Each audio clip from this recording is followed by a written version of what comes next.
The hospital corridor smelled of antiseptic and quiet fear, the kind that settles into your chest before bad news ever speaks its name. Daniel paused outside room 417, his hand hovering inches from the door handle, heart pounding like it already knew what waited on the other side. He hadn't seen his ex-wife in over 3 years, not since the divorce papers were signed and their lives split in two, but something had pulled him here tonight, something heavier than obligation.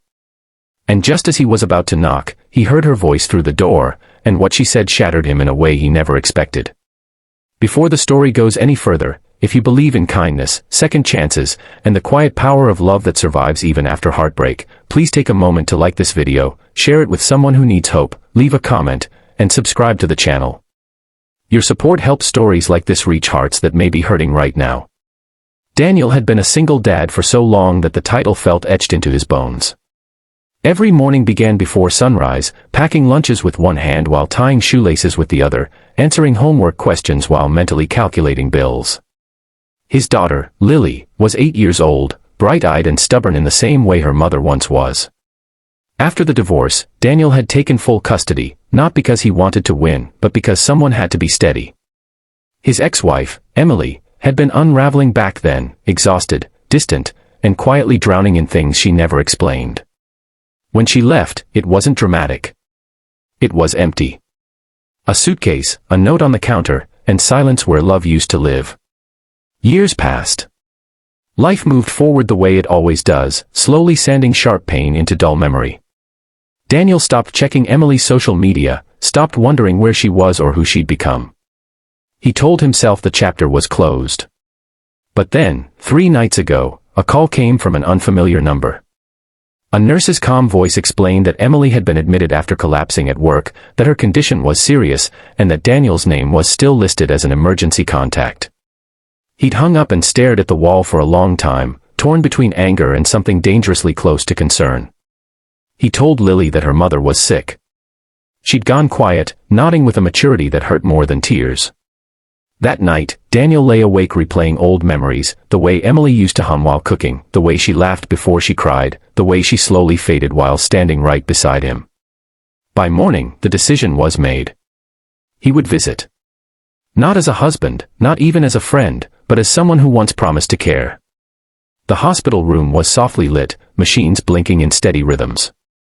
Emily lay on the bed, thinner than he remembered, her skin pale against white sheets. Doctors and nurses stood nearby, their faces professional but heavy. Daniel stayed by the door at first, unsure if he belonged there. Then Emily shifted, her eyes fluttering open, unfocused. She didn't see him yet. Instead, she spoke to the ceiling, her voice weak but clear enough to carry through the room. She said she didn't regret leaving him. She said she'd stayed away because she believed Lily deserved a better mother than the one she had become. She said the hardest part wasn't losing her marriage, but waking up every day knowing her daughter might think she was abandoned. And then she said the words that broke Daniel open from the inside. She said Daniel was the only person who ever truly loved her, and she pushed him away because she was terrified of destroying him too. The weight of those words pressed the air out of his lungs. All those years, he had carried resentment like armor, believing she'd chosen herself over her family. Hearing the truth, that she left out of shame, fear, and love twisted into self-punishment, made his knees feel weak. He stepped closer, unnoticed, as tears blurred his vision. Emily's voice continued, fading in and out, confessing things she never had the strength to say when she was well. She spoke of depression that crept in quietly, of feeling invisible even when loved, of believing the people she cared for would be safer without her. Daniel remembered nights when she sat on the edge of the bed staring into nothing, times he asked if she was okay and accepted her soft, "I'm fine," because he didn't know how to ask again. Guilt rose up beside grief, heavy and unforgiving. He realized how blind love can be when it doesn't know the language of pain. A nurse finally noticed him and gently explained Emily had suffered organ failure brought on by years of untreated illness and exhaustion. The prognosis was uncertain. Daniel moved to the bedside, carefully taking Emily's hand like it might break. When her eyes focused on him, surprise flashed across her face, followed by something like relief. She tried to speak again, but exhaustion pulled her under. Daniel stayed, long after the doctors left, holding onto a past he thought was gone. In the days that followed, Daniel returned to the hospital after dropping Lily at school. He brought books, adjusted pillows, and listened when Emily was strong enough to talk. There was no talk of reconciliation, no dramatic promises, just honesty, raw and overdue. Emily admitted she'd watched from afar, seeing Lily grow through photos sent by mutual friends, crying over milestones she missed.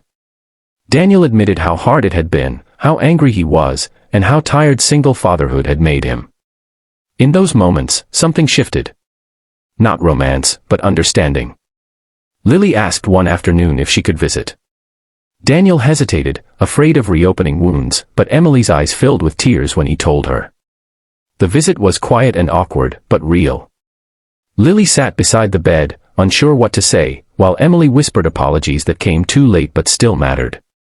Daniel watched his daughter's guarded face slowly soften, watched the wall between past and present crack just enough to let light in. Emily's condition worsened before it improved. There were nights Daniel sat in the parking lot long after visiting hours, staring at his phone, bracing himself for bad news. He wondered if forgiveness always comes wrapped in loss, if some lessons only arrive when time has already stolen what could have been saved. But then, slowly, signs of recovery appeared. Small victories. A stronger voice. A steadier breath. Hope returned cautiously, like someone stepping onto ice after winter. As Emily healed, she spoke often about wanting to make things right, not by reclaiming what was lost, but by becoming someone Lily could know again. Daniel supported that, even when it hurt, even when fear whispered that reopening the door could bring new pain. He understood now that love isn't just staying, sometimes it's learning how to come back without destroying what's already standing. Months later, Emily left the hospital walking slowly but alive, sunlight catching her face for the first time in years. Daniel drove her to a small apartment near Lily's school. They stood in the parking lot, two people bound by history and responsibility, uncertain but no longer broken. There was gratitude in their eyes, and something quieter too, peace. Life didn't magically fix itself. Co-parenting was messy. Trust rebuilt slowly. But Lily laughed more, knowing both parents were present in their own ways. Daniel learned that forgiveness didn't erase the past, but it did free the future from carrying its weight. And Emily learned that leaving out of fear isn't the same as protecting the people you love. If this story touched your heart, if it reminded you of someone you miss or a moment you wish you could heal, please take a second to like this video, share it with someone who might need it, and subscribe to the channel. Your engagement helps keep these stories alive. And before the video ends, we have one special request for you. Please comment the word hope below if you believe people can change, heal, and find their way back, not always to each other, but to themselves. Because sometimes, the words that break us are the same ones that finally tell the truth. And sometimes, walking into a hospital room doesn't reopen old wounds, it shows us where the healing was waiting all along.